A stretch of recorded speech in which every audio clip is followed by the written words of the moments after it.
Madame, Monsieur, bonjour et merci de nous rejoindre sur RTI 1. Pour commencer, l'actualité en Côte d'Ivoire avec la fin hier du séminaire gouvernemental édition 2022. Les travaux, on le sait, se sont déroulés à Yamoussoukro, dans la région centre du pays. Les membres du gouvernement ont fait le bilan de leurs activités 2022 et présenté les perspectives pour l'année à venir. À noter pour 2023 donc, plus de rigueur, plus d'efficacité et plus de visibilité dans l'amélioration concrète du quotidien des populations. Toujours en Côte d'Ivoire, après 2 mois de formation, 210 contrôleurs et agents interministériels ont reçu leur diplôme. La cérémonie s'est déroulée récemment à l'Académie régionale des sciences et techniques de la mer d'Abidjan. Le ministre des Transports, Amadou Koné, était le parrain de cet événement. Les détails dans le reportage de Dangui Dangui. Ils attendaient visiblement ce moment de leur carrière, la clôture de ce séminaire de formation. En témoignent ces manifestations de joie, d'engagement et de reconnaissance que transpire le discours de leur porte-parole. Nous sommes conscients du positionnement stratégique du contrôleur et agent des grades B3 dans la hiérarchie des affaires maritimes.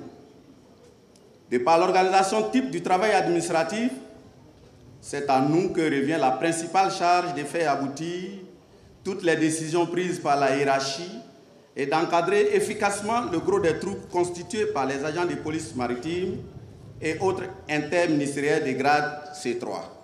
La formation de ces 210 contrôleurs et agents assimilés issus des concours spéciaux vise à les outiller pour mieux assurer les missions essentielles dévolues aux affaires maritimes et portuaires, mission inscrite dans le Code maritime. Après avoir reçu une bonne formation, il vous revient de saisir toutes les opportunités qui vous seront offertes. Je voudrais vous féliciter pour votre participation active et assidue à la formation, mais également pour votre promotion dans les emplois de contrôleurs des affaires maritimes et assimilés, résultat de vos brillants succès au concours de la fonction publique. L'État de Côte d'Ivoire, à travers donc le ministère des Transports, considère que cette formation est un pilier essentiel, car pour lui, former des hommes compétents est le gage donc de réussite d'une administration qui se projette dans le futur avec des ambitions qui sont donc l'excellence et donc le rapport à la nation et donc une économie qui progresse. La formation de ces agents a porté sur plusieurs modules, notamment la rédaction administrative, le statut général de la fonction publique et le commandement de l'exercice de l'autorité. Direction à présent la commune de Marcory qui a accueilli il y a quelques jours la toute première journée d'initiation et d'encadrement des populations à la pratique des jeux traditionnels. Cette rencontre s'est déroulée à l'Institut national de la jeunesse et des sports autour du thème « Jeux traditionnels, facteurs de cohésion sociale ».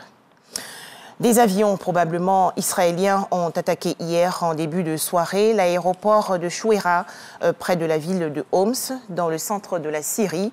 Les raids ont fait au moins 2 morts et 3 blessés dans les rangs de l'armée syrienne. L'Observatoire syrien des droits de l'homme, l'OSDH, rapporte de son côté 3 morts, dont 2 officiers et 16 blessés. En Turquie, une explosion a frappé hier dans l'après-midi une artère très fréquentée d'Istanbul, la capitale. Un bilan officiel fait état de 6 morts et de 81 blessés à ce stade, dont 2 dans un état grave. Le gouvernement turc qualifie l'explosion d'acte terroriste et annonce que des suspects ont été arrêtés. Enfin, en France, le ministère de l'Éducation nationale a annoncé hier le retour d'un enseignement des mathématiques obligatoire à la rentrée scolaire 2023. Ce retour des mathématiques va concerner tous les lycéens de la filière générale, et cela dès la classe de première, soldant l'une des mesures les plus controversées de la réforme Jean-Michel Blanquer, l'ancien ministre de l'Éducation nationale. Voilà, merci de nous avoir suivis. À 13h, le retour de l'information sur RTI 1.